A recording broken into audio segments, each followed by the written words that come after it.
Indian പ്രധാനമന്ത്രി നരേന്ദ്രമോദിയും US president Donald ട്രംപും ഇന്ന് വൈറ്റ് ഹൌസിൽ കൂടിക്കാഴ്ച നടത്തിയിരുന്നു. വളരെ ആകാംക്ഷയിലാണ് ഇന്ത്യയിലെയും USലെയും ജനങ്ങൾ ഇതിനെ ഉറ്റുനോക്കുന്നത്. അനധികൃത കുടിയേറ്റക്കാരെ വിലങ്ങണിയിച്ച് മനുഷ്യത്വരഹിതമായി ഇന്ത്യയിലേക്ക് നാടുകടത്തിയ രീതിയിൽ മോദി എന്ത് നിലപാട് സ്വീകരിക്കുമെന്നും അതിന് ട്രംപ് എന്തു മറുപടി പറയുമെന്നുമാണ് ഇന്ത്യൻ ജനത കാത്തിരിക്കുന്നത്. വ്യാപാര തീരുവ, നയതന്ത്ര സഹകരണം ഉൾപ്പെടെയുള്ള സുപ്രധാന വിഷയങ്ങളുമുണ്ട്. രണ്ടാം വട്ടം പ്രസിഡന്റ് പദവിയിലെത്തിയ ശേഷം ട്രംപിനെ സന്ദർശിക്കുന്ന ആദ്യ രാഷ്ട്രതലവന്മാരിൽ ഒരാളാണ് നരേന്ദ്രമോദി. ട്രംപ് ആദ്യം അധികാരത്തിലിരുന്നപ്പോഴും ഇരുവരും ഊഷ്മളമായ ബന്ധമാണ് തുടരുന്നത്. ട്രംപിന്റെ നിലപാടുകൾ സഖ്യരാഷ്ട്രങ്ങളെ പോലും അലോസരപ്പെടുത്തിയപ്പോഴും ട്രംപിനെ പിണക്കാൻ മോദി മുതിർന്നില്ല. ഇന്ത്യ US നയതന്ത്ര ബന്ധം ശക്തിപ്പെടുത്താൻ സഹായിക്കുന്ന കൂടിക്കാഴ്ചയെ നിർണായക ചുവടുവയ്പ് എന്നാണ് കോൺഗ്രസ് MP ശശി തരൂർ പറഞ്ഞത്. പ്രസിഡന്റ് ട്രംപിനെ ആദ്യമായി കാണുന്ന ലോക നേതാക്കളിൽ ഒരാളാണ് നമ്മുടെ പ്രധാനമന്ത്രി എന്നത് വളരെ പ്രധാനമാണ്. അതൊരു നല്ല സൂചനയാണെന്ന് തരൂർ മാധ്യമങ്ങളോട് പറഞ്ഞിരുന്നു. വാഷിംഗ്ടണിലെത്തുന്ന നാലാമത്തെ രാഷ്ട്രതലവനാണ് മോദി. ട്രംപ് ഭരണകൂടത്തിന് ഒരു മാസം പോലും പ്രായമായിട്ടില്ല. അതിനാൽ ഈ കൂടിക്കാഴ്ച വളരെ നിർണായകമാണ്. ചർച്ചയുടെ അജണ്ട വെളിപ്പെടുത്താത്ത സാഹചര്യത്തിൽ ഇന്ത്യ മുൻഗണന നൽകാൻ സാധ്യതയുള്ള പ്രധാന വിഷയങ്ങൾ തരൂർ ചൂണ്ടിക്കാട്ടി. അനധികൃത ഇന്ത്യൻ കുടിയേറ്റക്കാരെ ബന്ദികളാക്കി തിരിച്ചയച്ചതും മനുഷ്യത്വരഹിതമായി അവരോട് പെരുമാറിയതുമായി ബന്ധപ്പെട്ട വിഷയം, ഇറക്കുമതി തീരുവ, നിയമപരമായി അമേരിക്കയിൽ കുടിയേറാനുള്ള H-1B വിസയുമായി ബന്ധപ്പെട്ട പ്രശ്നങ്ങൾ, ഇങ്ങനെ സുപ്രധാന വിഷയങ്ങൾ പരിഹരിക്കേണ്ടതുണ്ട്. ചർച്ചകളിൽ ഇരുവരും ഉക്രൈനെ കുറിച്ചും സംസാരിച്ചേക്കാം. കാരണം പ്രധാനമന്ത്രി മോദി ഉക്രൈനിലും റഷ്യയിലും പോയിട്ടുണ്ട്.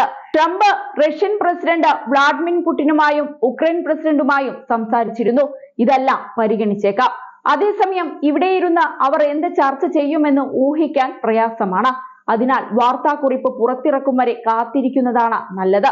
ഇസ്രയേൽ പ്രധാനമന്ത്രി ബെഞ്ചമിൻ നെതന്യാഹു, ജപ്പാനിലെ ഷിഗെറു ഇഷിക, ജോർദാനിലെ രാജാവ് അബ്ദുള്ള രണ്ടാമൻ എന്നിവരാണ് മോദിക്ക് മുൻപ് US സന്ദർശിച്ചത്. അമേരിക്കൻ പ്രസിഡന്റിന്റെ ഔദ്യോഗിക അതിഥി മന്ദിരമായ ബ്ലെയർ ഹൌസിലാണ് മോദി താമസിക്കുന്നത്. അതേസമയം ഡൊണാൾഡ് ട്രംപിന്റെ പുതിയ നയത്തിന്റെ ഭാഗമായി US-ൽ നിന്ന് നാടുകടത്തപ്പെട്ട ഇന്ത്യൻ കുടിയേറ്റക്കാരോടുള്ള മനുഷ്യത്വരഹിതമായ പെരുമാറ്റത്തിൽ ആശങ്ക ഉയർത്തി കോൺഗ്രസ് അധ്യക്ഷൻ മല്ലികാർജുൻ ഖാർഗെയും രംഗത്ത് വന്നിരുന്നു. പ്രധാനമന്ത്രി നരേന്ദ്രമോദിയുടെ US സന്ദർശനം തുടങ്ങാൻ മണിക്കൂറുകൾ മാത്രം ശേഷിക്കെയാണ് മുതിർന്ന കോൺഗ്രസ് നേതാവ് ഇക്കാര്യത്തിൽ തന്റെ ആശങ്കയറിയിച്ചത്.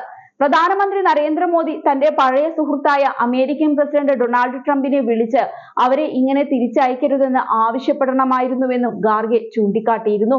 ഇന്ത്യൻ കുടിയേറ്റക്കാരെ ചരക്ക് വിമാനത്തിൽ ഇന്ത്യയിലേക്ക് തിരികെ കൊണ്ടുവരികയും മാലിന്യത്തെക്കാൾ മോശമായ രീതിയോളം കൈകാര്യം ചെയ്യുകയും ചെയ്തുവെന്ന് രാജ്യസഭയിലെ പ്രതിപക്ഷ നേതാവ് ആരോപിക്കുകയുണ്ടായി.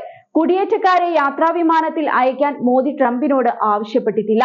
ഇവിടെ നിന്ന് ഏർപ്പാടാക്കുകയും ചെയ്തിട്ടില്ല. ഇത് തന്നെ ഇവരുടെ സൗഹൃദം കളവാണെന്ന് തെളിയിക്കുന്ന കാര്യമാണെന്ന് ഖാർഗെ ചൂണ്ടിക്കാട്ടിയിരുന്നു. അനധികൃത കുടിയേറ്റക്കാരെ വിലങ്ങണിയിച്ച് നാടുകടത്തുന്നത് സംബന്ധിച്ച് ഫെബ്രുവരി 7-ന് ഇന്ത്യ US-നോട് ആശങ്ക രേഖപ്പെടുത്തുകയും ഇത്തരം നടപടികൾ ഒഴിവാക്കണമെന്ന് ആവശ്യപ്പെടുകയും ചെയ്തിരുന്നു. സൈനിക വിമാനത്തിൽ 40 മണിക്കൂറിലേറെ നീണ്ട യാത്രയിൽ കൈവിലങ്ങണിയിച്ചാണ് അനധികൃത കുടിയേറ്റക്കാരെ ഇന്ത്യയിലേക്ക് എത്തിച്ചതെന്ന റിപ്പോർട്ടുകൾക്ക് പിന്നാലെയാണ് ഈ നടപടി.